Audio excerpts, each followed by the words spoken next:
Всем привет! Это Ярослава, и это канал для тех, кто изучает русский язык. И на этом канале регулярно, раз в месяц, мы встречаемся, чтобы просто поболтать.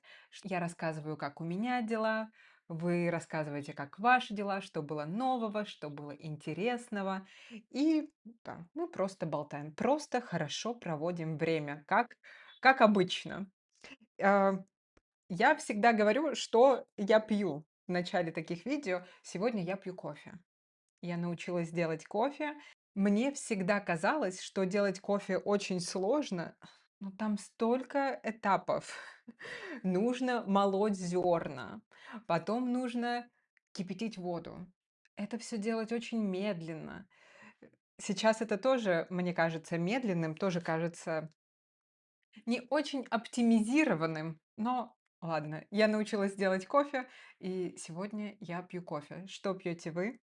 Когда я собирала заметки, когда я думала, о чем я буду сегодня говорить, я поняла, что не знаю почему. Ой, надеюсь, что все хорошо. Да. Я заметила, что тема месяца, моя тема месяца была музыка. Какие-то интересные вещи, какие-то события, какие-то мои, может быть, смешные вещи, о чем я думала. Много вещей было связано с музыкой. Ну, во-первых, например, вы знаете, что я учу испанский язык. Стараюсь слушать музыку на испанском языке. У меня есть несколько исполнителей, певиц, исполнительниц. В общем, есть несколько музыкантов аргентинских, которых я люблю слушать. И одна смешная история, ладно, она не такая смешная, ну, немного забавная история о том, м, о том, как я познакомилась с аргентинской музыкой вообще. Я не знала ни одной аргентинской, ну, ни одного аргентинского музыканта, хотя нет, нет, нет, нет. Я знала, конечно, Наталью Орейро. Если вы живете где-то в США или в Западной Европе, или в Африке, наверное, ну, в общем, если вы живете где-то не в Восточной Европе и не в Латинской Америке, в общем, во всем мире, кроме Восточной Европы и Латинской Америки. Наверное, это имя вам ни о чем не говорит. Наверное, вы не знаете, кто такая Наталья Орейро. Но для нас, для жителей Восточной Европы, особенно для, для девочек, которые жили в 90-е, в нулевые в Восточной Европе, Наталья Орейро — это, конечно, супер-мега-звезда. Я помню, потому что почему она суперзвезда? Потому что она играла в сериале, который называется "Дикий ангел". Это аргентинский сериал. Наталья Орейро сама аргентино-уругвайская певица-актриса. Ну, в общем, я думаю я думаю, она родилась в Уругвае, потом она переехала в Аргентину. Ну, ладно, не так важно. Так вот, и этот сериал "Дикий ангел" был просто феноменом. Как он это был, наверное, самый популярный сериал того времени, и я, конечно, была суперфанаткой. Я помню, нам было 8 лет, 7, 8, 9 лет. Это была начальная школа. Когда показывали этот сериал, я была в начальной школе, и мы все обожали "Дикий ангел". Мы все, а может быть, даже позже. Не помню, неважно. Мы все обожали "Дикий ангел", мы все обожали Наталью Орейро. И я помню, что я помню, что я слышала, что съемочная группа этого сериала «Дикого ангела» приезжала в Россию в то время, потому что, конечно, они были супер знаменитостями, суперзвездами. И я думала: боже, как будет здорово, как будет здорово, если Наталья Орейро приедет в Ижевск. А вдруг она приедет в Ижевск? Ижевск — это город, где я родилась и где я жила. Я думала, как будет здорово, если Наталья Орейро приедет в Ижевск, в Ижевск, и вдруг ей будет негде ночевать. Вдруг ей нужно будет место, чтобы остаться, чтобы остановиться, пока она в Ижевске, и она может жить у нас. В общем, ну, вы представляете. Так вот, это была единственная певица, я думаю, из Аргентины, которую я знала. И потом, когда мы приехали в Аргентину 2,5 года назад, я не знала никакой, я вообще не знала, какая есть музыка в Аргентине. И все, что я слышала вокруг, в магазинах, в спортзале, на улицах, и о чем я слышала, это была кумбия. Может быть, вы знаете такой стиль? Кумбия. Ну, такой латиноамериканский поп. Я думаю, ну ладно, наверное, это не мой стиль, наверное, это не мое. И я помню 2,5 года назад, когда я приехала, когда я не знала ничего об аргентинской музыке, я увидела в метро плакат аргентинской певицы Тини, что у нее вышла новая песня. И мне стало интересно, я подумала, ну ладно, послушаю, почему нет? И мне понравилось. Но я думаю, что основная причина, почему мне понравилась эта песня и почему я начала слушать эту певицу, почему я начала слушать ее, это потому что это была м, первая музыка, которую я узнала. Может быть, вы слышали про принцип утенка? Этот эффект утенка, появляется у маленьких утят, может быть, не только у утят, но когда они только вылупляются, когда они только рождаются, и они видят их маму. Они думают, что это их мама, и они начинают следовать за... Это может быть человек, это может быть другое животное, но они везде ходят за за этой птицей, за этим человеком. У меня тоже был такой эффект утенка, просто потому что это была первая песня, которую я сама послушала, она, она мне понравилась. И в этом месяце я прочувствовала на себе всю... Так, я давайте поставлю камеру поближе. Мгм. Вот, ничего не изменилось. Ладно. Так вот, в этом месяце я прочувствовала силу изучения языка через новости. Вы знаете, что на моем канале мы регулярно читаем новости, разные новости, и есть огромный плейлист с разными видео на разные темы. И в этом месяце эта певица, аргентинская певица, выпустила новую песню. Ну, она певица, это ее работа. Логично выпускать новые песни. И кажется, что эта песня была про ее бывшего парня. А мне было так скучно, и я подумала, так, мне интересно узнать, кто ее бывший парень. Логично. И потому что это была аргентинская певица, и во всем мире ее плохо знают, были новости только на испанском языке. Поэтому мне очень хотелось узнать про ее личную жизнь, поэтому я читала новости на испанском языке, чтобы узнать все про отношения, с кем встречалась эта певица, почему они расставались, кто ее бывшие молодые люди и так далее. В общем, я читала сплетни, на испанском языке Learn Spanish with News или Учи испанский язык со сплетнями. Вот, этим я занималась. Что еще? Вот я принесла. У меня появилась колонка.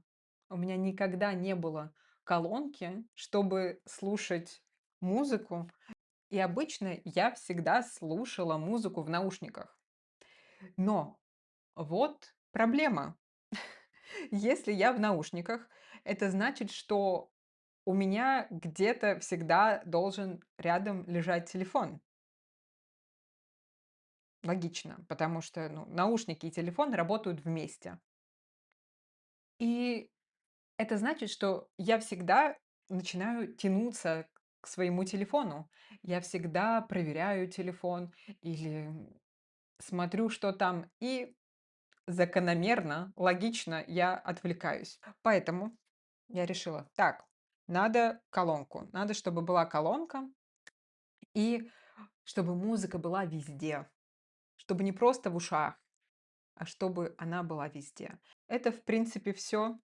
Такая маленькая вещь а, изменила мое ощущение, как я провожу время. Еще одна вещь, которая меня немного раздражала в этом месяце, немного меня бесила, если честно, в этом месяце, это подписки на разные приложения, музыкальные приложения, на разные приложения. Может быть, я уже рассказывала в каком-нибудь из моих видео в таком о моей черте характера. Я не люблю, когда много вещей. Я всегда очень долго думаю перед тем, как что-то купить. Я всегда думаю, надо мне это или не надо. А может быть, я не буду этим пользоваться. Может быть, я просто куплю это, но не буду пользоваться. В общем, я всегда хочу пользоваться тем, что у меня есть. Но я поняла в один момент, что у меня целых 4 приложения для музыки, где я слушаю музыку, и это меня так бесило. Итак, какие это были приложения? Это была Яндекс Музыка. Раньше я всегда пользовалась только Яндекс Музыкой. Там были все альбомы, все музыканты, которые мне интересны. Потом, по понятным причинам, в 2022 году многие артисты, многие музыканты, которые там были, ушли с платформы. Ладно, но все равно там осталось очень много музыкантов, которых я слушала, там много российских музыкантов, и мне очень нравилось в Яндекс Музыке, мне очень нравилась система плейлист дня. Ее нет нигде. И в Яндекс Музыке есть плейлист дня. Это один плейлист, который обновляется каждый день, и там есть песни, которые тебе нравились, песни, которые ты часто слушал в какой-то период. Там могут быть песни, которые ты когда-то слушал очень давно, но забыл и так далее. То есть это очень универсальный плейлист, в котором вообще музыка из разных твоих эпох. И мне очень нравится этот плейлист, потому что там может быть и в одном плейлисте там может быть и поп-музыка, там может быть и, не знаю, 80-е, и электронная музыка. В общем, он всегда разный. Этот плейлист всегда разный. Потом, второй сервис– это музыка от "Ютуба". На "Ютубе" есть бесконечное количество плейлистов для музыки для фона. Это забавные плейлисты, смешные плейлисты, тематические плейлисты, которые составляют люди. Там много лоу-фай. Как сказать это по-русски? Ну да, лоу-фай плейлистов. Мне нравится слушать эту музыку на фоне, когда я работаю или просто когда что-нибудь делаю. Больше я там ничего не слушаю. Третье — это Apple музыка, потому что я на Яндекс Музыке больше не появляются новые альбомы артистов, которых я слушаю, музыкантов, которых я слушаю. Но они выпускают новые альбомы, и надо слушать где-то эти новые альбомы. Я думала про Spotify, но Spotify мне не очень нравится, потому что там столько всего. Когда я открываю Spotify, это просто как Таймс-сквер. Это вообще все. Там все есть. Там есть и видео, а мне не надо видео. Короче, я начала слушать Apple музыку, потому что там есть разные новые альбомы музыкантов, которые мне нравятся. Ну, например, а, я слушаю разный девчачий поп, как Дуа Липа, Сабрина Карпентер и так далее. Я их слушаю на Apple музыке. И четвертое — это, как сказать, Идагио, Идаджио. Это приложение для классической музыки. Я пыталась слушать классическую музыку в обычных, на Яндекс Музыке, например, или на Ютубе, ну, в общем, в других сервисах, на других платформах. Но мне не нравится, что тогда но мне не нравится, что тогда классическая музыка попадает в мои неклассические плейлисты. То есть, вы представляете, я, например, прихожу на тренировку, открываю в Яндекс Музыке плейлист дня, и там у меня, ну, моя обычная музыка, абсолютно не интеллектуальная, просто, просто музыка для настроения. И потом там появляется не знаю, после кого, после, а, все из головы вылетело. Например, я уже забыла, кого я слушаю. Не знаю, после каких-нибудь Backstreet Boys появляется "Полет шмеля". Это просто не работает вместе.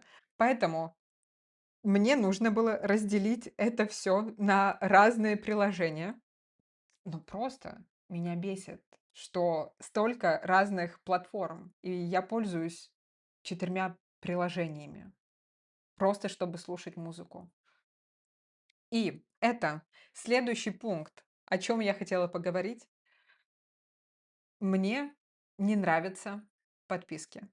И если подумать, то если я хочу слушать музыку, например, российских артистов, которых нет на Apple музыке, и они есть только на Яндекс музыке, ну, логично, это местный сервис, мне нужно платить за Яндекс музыку. Я хочу слушать интернациональных музыкантов, Apple музыка. Я хочу слушать это. Еще плати, еще плати, еще плати. Хочешь читать книги? Плати за эту подписку. У меня есть Kindle, и там есть подписка Kindle Unlimited. Я думала, что Kindle Unlimited подразумевает Unlimited. Но, наверное, это было только в моей фантазии. По факту, Unlimited в Kindle Unlimited ш- означает, что ты можешь купить какие-то книги со скидкой. Что? Я не против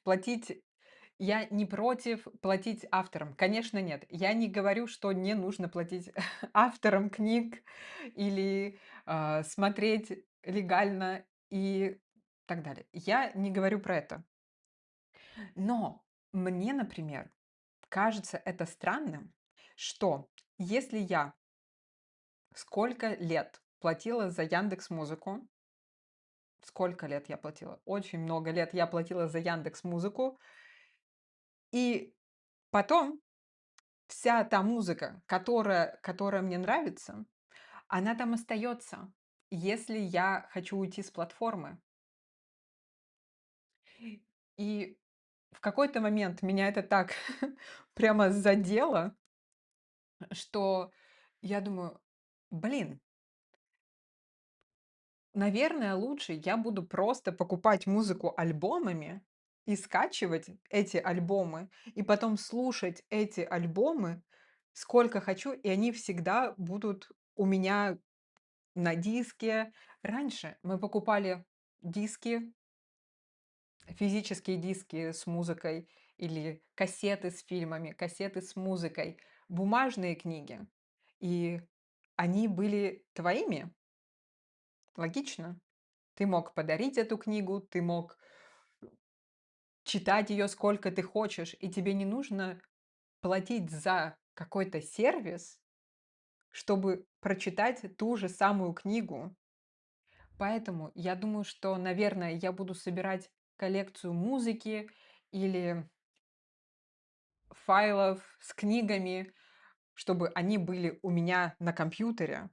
И потом, когда я немного рефлексировала, я подумала, что я сама своим студентам, например, ребятам, студентам, кто был в спринтах, я рассказывала про эту программу давно, или кто был на вебинарах, я всегда говорила, что сохраняйте ссылки, чтобы потом у вас был доступ к этим материалам всегда, когда вы захотите, а не только пока вы находитесь в сообществе. А, с другой стороны, я сделала библиотеку, где есть все видео Learn Russian with News со всеми материалами. Да, все видео со всеми материалами, есть бонусные эпизоды, и они не по подписке. И если вам нравятся эти видео, если вы находите их полезными, если вы хотите поддержать меня, то для вас есть эта библиотека. Эта библиотека с вами навсегда. Там есть все новые видео, и там все будущие видео со всеми материалами. В этой библиотеке Learn Russian with News есть бонусные видео, которых нет на основном, на этом YouTube-канале. И не потому, что я не хочу их выкладывать на основной канал, а потому что я думаю, что они слишком острые и слишком актуальные для основного канала. И новость, которую я буду сейчас записывать для этой библиотеки Learn Russian with News, о одной певице из России. Ну, в общем, еще одни репрессии в России. Там я говорю немного больше о своих мыслях, какой-то даю больше контекст ситуации. То есть это такой полу Learn Russian with News, полуподкаст. И если вы хотите тоже смотреть эти видео, то добро пожаловать. Ссылка в описании. Я буду рада вас видеть. И ладно, не хочу заканчивать на грустной ноте, не хочу заканчивать на такой пессимистичной ноте. Расскажу о веселом. В Аргентину, в Буэнос-Айрес приезжала Дуа Липа. И я большая поклонница. Я большая поклонница Дуа Липы, и я сходила на концерт. И это, конечно, был просто взрыв. Это был фейерверк. Это, наверное, мой первый концерт, первый большой концерт, на котором я была. И если вы слушаете Дуа Липу тоже, напишите, пожалуйста, и мы порадуемся вместе. А если вы не слушали Дуа Липу, то я вам рекомендую послушать, посмотреть. Я рекомендую вам даже не просто послушать, а на "Ютубе" найти какой-нибудь ее концерт и посмотреть на эти все элементы, танцы и так далее. Ну, это настоящий артист, настоящий перформанс. Все, все ссылки в описании. Мы с вами встретимся в следующем видео очень скоро. И желаю вам прекрасного ноября. Как ваши дела? Что вы слушаете? Я забыла сказать, что я начала слушать кантри. Я начала слушать кантри. Вот, это все. Всем пока.